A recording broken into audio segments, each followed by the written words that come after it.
নমস্কার বন্ধুরা, দৈনিক যুগলের একটা নতুন পর্বে আপনাদের সবাইকে স্বাগত জানাই। আমি রূপসা শুরু করছি আজকের পর্ব। প্রথমেই দেখে নেব আজকের হেডলাইন্স। ফুটবল এক নজরে।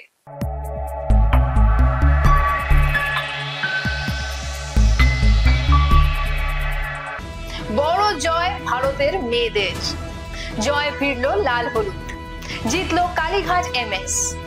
শৃঙ্খলা রক্ষা কমিটির বৈঠক আইএফএ তে, সমর্থকদের কাঁধে চেপে তিলোত্তমায় পা দিমির, দলের অনুশীলনে যোগ দিমির।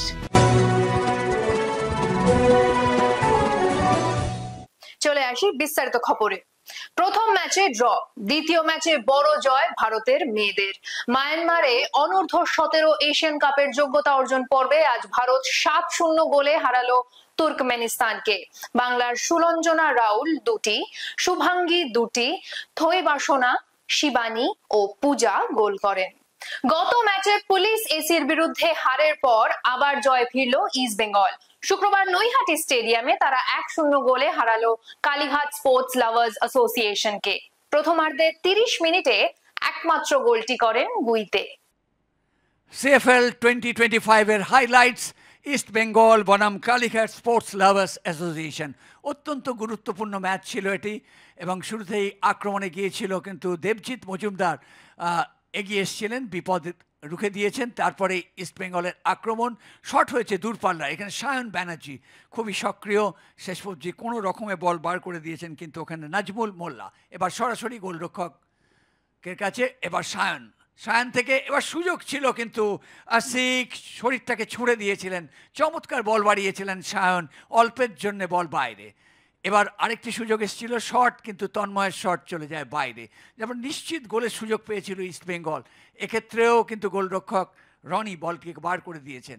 এবার পাল্টা আক্রমণে এসেছিল কালীঘাট স্পোর্টস লাভার্স অ্যাসোসিয়েশন। এবার হেড দেওয়ার চেষ্টা, কিন্তু হেড বাইরে চলে যায়, যার ফলে আক্রমণ প্রতি আক্রমণে খেলা গড়িয়েছিল। কিন্তু দেবজিৎ মজুমদার নির্ভরতা দিয়েছেন আজকে। এডমুন্ড চমৎকার টার্নিং, সেখান থেকে আসিক, কিন্তু কাজের কাজ হয়নি। প্রথমার্ধের খেলা গোল শূন্য থেকে যায়। তারপর দ্বিতীয়ার্ধে ইস্ট বেঙ্গল অনেক বেশি সক্রিয় হয়ে যায়, গোলে শট নেওয়ার চেষ্টা করেছিলেন, এক্ষেত্রে দুর্দান্ত শট বাইরে চলে যায়। বাঁ দিক থেকে বিক্রম প্রধান বল ভাসিয়েছিলেন, সরাসরি বল চলে যায় রনি দাসের কাছে। এবার পেকা এবং সঙ্গে সঙ্গে গোল, চমৎকার বল, এবং সেখান থেকে গুইতে বাঁ পায়ে পেকা গুইতে 1-0 গোলে এগিয়ে দিয়েছিল। তারপর সৌভিকের ফ্রি কিকটা একটু ওয়েওয়ার্ড হয়ে যায়, এখান থেকে রামলাল সাঙ্গা এই মুহূর্তে বল বাইরে চলে যায়, যার ফলে কর্নার কিক এবার কালীঘাট স্পোর্টস লাভার্স অ্যাসোসিয়েশনে। দেবজিৎ মজুমদারের ফিস্ট হ্যান্ডবল হয়ে যায় আনসারির। আবার সায়ন ডান দিক থেকে দুর্দান্ত গতিতে এগিয়ে গিয়েছিলেন, এটা কিন্তু গোল করা উচিত ছিল বিজয় মুর্মু।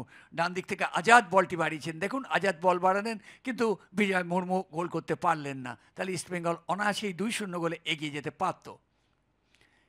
এবার বিজয় মুর্মু, লক্ষ্য ছিল মোহাম্মদ রসাল। এটাই কিন্তু সেই বিতর্কিত মুহূর্ত যেখানে সুরজ মণ্ডল একক প্রয়াসে 2-3 জনের মধ্যে দিয়ে ঢুকে গিয়েছিলেন। এবার সিংসিট শটটি বাইরে মারলেন, খুব অনুকূল জায়গায় পেয়েছিলেন, কিন্তু শটটি মারলেন বাইরে। সঙ্গে সঙ্গে খেলা শেষ হয়ে যায়। জিতলো কালীঘাট এমএস। শুক্রবার তারা 2-1 গোলে হারালো জর্জ টেলিগ্রাফ ক্লাবকে। কালীঘাটের হয়ে গোল করেন রাজেন ওরাও ও বিদ্যানন্দ সিং। জর্জের হয়ে ব্যবধান কমান মনোজিৎ। এবং তারই পরিপ্রেক্ষিতে আমরা চলে যাচ্ছি হাইলাইটস এর ম্যাচের বেশ কিছু ইম্পর্টেন্ট অংশ ফের একবার দেখে নেওয়ার পালা। এবং এই ছিল সেই প্রথম চান্স, এখানে অভিষেক কুঞ্জম একটি শট নিয়েছিলেন, কিন্তু গোলরক্ষক তিনি ছিলেন প্রস্তুত, এবং এই সেই চান্স এখানে গোল লাইন সেভ হয় অভিষেকের শট, এবং প্রথম গোল বলতে বলতে সুন্দর মাপা ক্রস, এবং সেখান দিয়ে সোরেনের অভূতপূর্ণ ডাইভিং হেডার। রাজেন ওরাও তিনি গোল করে এগিয়ে দেন কালীঘাট এমএস কে। তারপরে বেশ কিছু সুযোগ কিন্তু এসে গেছিল অপর প্রান্তে জর্জ টেলিগ্রাফের নিকট, কিন্তু বারবার সেই সৌরভ চৌধুরী তিনি আটকে দিচ্ছিলেন। এবং বলতে বলতে এক ঝটকায় ক্যাপ্টেন বিদ্যানন্দ সিং তিনি কিভাবে আগিয়ে দিয়েছিলেন দেখুন, সেই গোলকিপারকে উল্টো প্রান্তে ফেলে বলটিকে নিয়ে গিয়ে সরাসরি জাল কাঁপিয়ে দেন বিদ্যানন্দ। এবং ঠিক এরপরেই শুরু হয়ে যায় দ্বিতীয় অর্ধের খেলা, যেখানে অভিষেক কুঞ্জম কিক অফ করে খেলা স্টার্ট করেন এবং তারপরেই সেই মোমেন্ট যেখানে বিদ্যানন্দর আরেকটি চান্স এসে গেছিল এবং এই ছিল রাজনের অসাধারণ একটি সেভ এবং তারপরেই মনোজিৎ আদক সুপার সাব হয়ে ওঠেন এবং বাপায়ের জোরালো শটে জাল কাঁপিয়ে তিনি করে দেন 2-1 খেলার স্কোর লাইন। এরপরে আর গোল হয়নি বটে, কিন্তু তারই মাঝখানে আরেকটি লাল কার্ডও কিন্তু আমরা দেখেছিলাম সুপ্রিয়র। এরপরেও বারবার দুই দলই কিন্তু অ্যাটাকের পর অ্যাটাক করে চলেছিল, কিন্তু এই ছিল সেই মোমেন্ট অফ দ্য ম্যাচ যেখানে দূরপাল্লার এক শট বাঁচিয়ে দেন গোলরক্ষক রঞ্জন সোরেন এবং তারই পরিপ্রেক্ষিতে খেলার স্কোর লাইন কিন্তু তারপরে আর বাড়েনি। চলে আসি পরের খবরে। একাধিক বিষয় নিয়ে শুক্রবার শৃঙ্খলা রক্ষা কমিটির বৈঠক অনুষ্ঠিত হয়ে গেল আইএফএ তে। একবার দেখে নেব কি সিদ্ধান্ত হলো সেই বৈঠকে। আজকে ডিসিপ্লিনারি কমিটির মিটিং ছিল, বেশ কয়েকটি এজেন্ডা ছিল। ম্যাচ ফিক্সিং নিয়ে কিছু কমপ্লেন্টস আমাদের কাছে এসেছে, সেই বিষয়ে দুটো ক্লাবকে ডাকা হয়েছিল এবং যার জন্য আমার মনে হয় আপনারা সবাই এসেছেন। সুরুচি সংঘের হেড কোচ রঞ্জন ভট্টাচার্যকেও আজকে আমরা শোকজ করে ডেকেছিলাম তার কিছু মিডিয়ায় বক্তব্য নিয়ে। ডিসিপ্লিনারি কমিটি বসে সব বক্তব্য শোনে ওনাদের এবং এটা নিয়ে আলোচনা হয়। ডিসিপ্লিনারি কমিটি যেটা ডিসাইড করেছে হলো রঞ্জন ভট্টাচার্য অত্যন্ত প্রমিসিং একজন কোচ, ভালো ম্যাচ খেলছে তার টিম, আগের বছরও ভালো করেছে এবং অতীতে উনি বাংলার কোচও ছিলেন। উনি এখানে এসে জানান যে উনি উত্তেজনার বশে কিছু অমার্জিত ভাষার ব্যবহার করে ফেলেছেন এবং তার জন্য দুঃখ প্রকাশ করেন। ডিসিপ্লিনারি কমিটি যেটা ডিসাইড করেছে হলো যে ওনাকে, যেহেতু মিডিয়ায় উনি স্টেটমেন্ট দিয়েছিলেন, ওনাকে প্রেস কনফারেন্স করে সব মিডিয়ার সামনে আনকন্ডিশনাল অ্যাপোলজি চাইতে হবে এরকম বিরূপ মন্তব্য করার জন্য, এবং দুটো ম্যাচ উনি সাসপেন্ডেড থাকবেন এই ধরনের আইএফএ কে অবমাননা করে বক্তব্য রাখার জন্য। আর যদি প্রেস কনফারেন্স করে উনি আনকন্ডিশনাল অ্যাপোলজি না চান, সেক্ষেত্রে রেস্ট অফ দ্য সিজনের জন্য উনি সাসপেন্ডেড হবেন।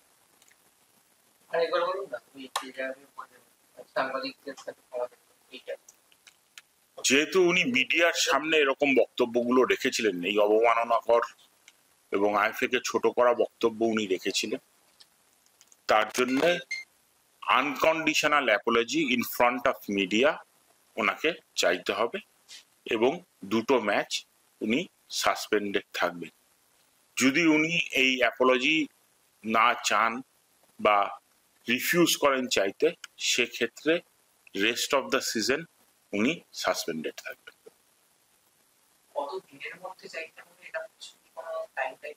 টাইম লাইন এখনো হয়নি, আমরা জানি, আমরা চিঠি দিয়ে জানাবো, জানিয়ে ইমিডিয়েট এফেক্টে এটা চাই।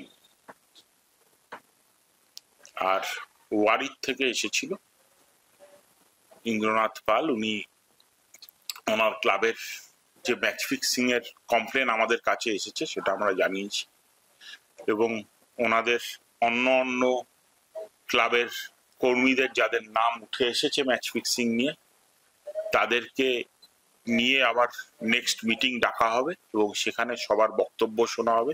কর্মী প্লেয়ার যাদের যাদের নাম এসেছে এই ব্যাপারে আলোচনার মধ্যে, তাদের সবার বক্তব্য শোনা হবে, শুনে জানা হবে যে কি হয়েছে এবং এই ব্যাপারে ওদের ক্লাবের তরফ থেকে কি পদক্ষেপ হবে সেটাও আমরা জানতে চেয়েছি, যে কি কি পদক্ষেপ এখন অবধি ওনারা নিয়েছেন।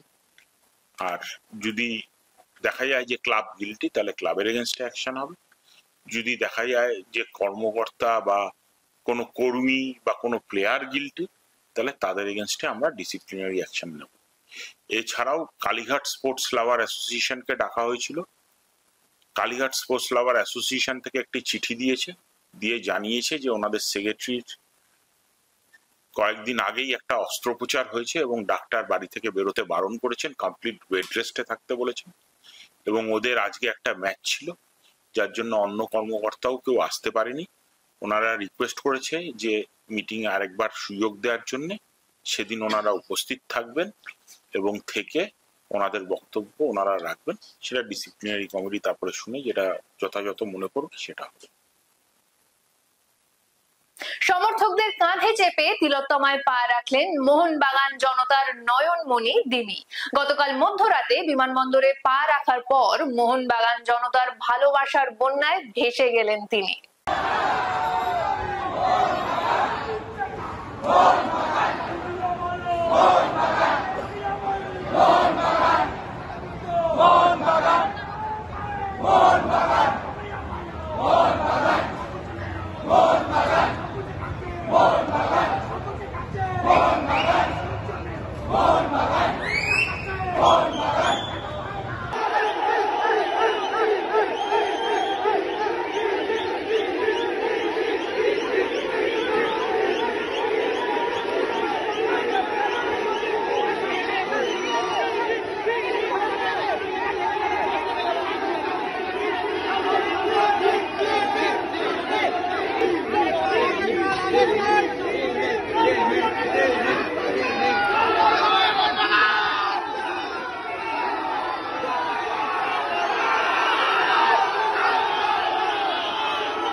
মধ্যরাতে শহরে পা রেখেই এদিন অনুশীলনে যোগ দিলেন দিমি।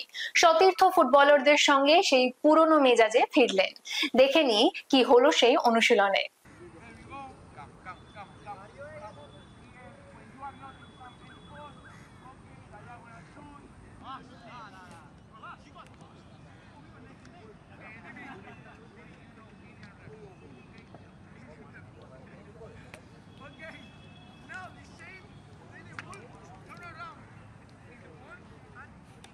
শুক্রবার ছিল কলকাতা ফুটবল লিগের একাধিক ডিভিশনের খেলা। এক নজরে দেখে নি সেই সব ম্যাচের ফলাফল।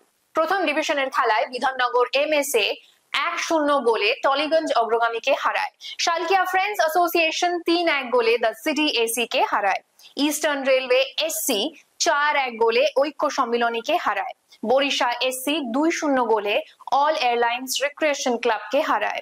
কোল ইন্ডিয়া এসপিএ 3-1 গোলে হাওড়া ইউনিয়নকে হারায়। দ্বিতীয় ডিভিশনে জোড়াবাগান ক্লাব 1-0 গোলে নর্থ এন্টালি ইউটিএস কে হারায়।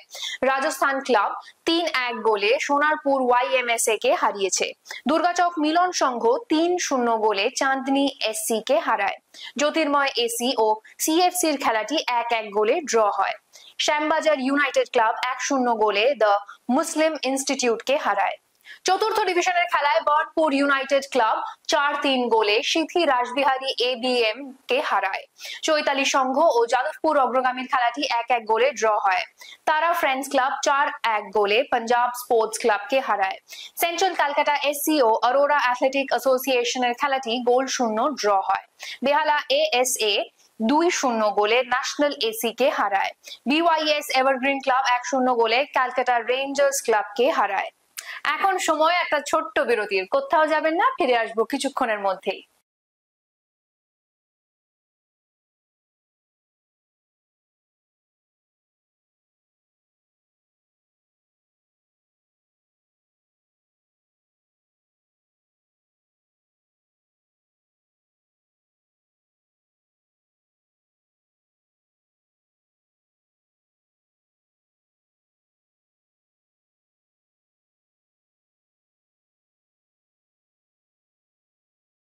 ফিরে এলাম সঙ্গে নিয়ে ঠিক ফুটবল কুইজ মগজাস্ত্র।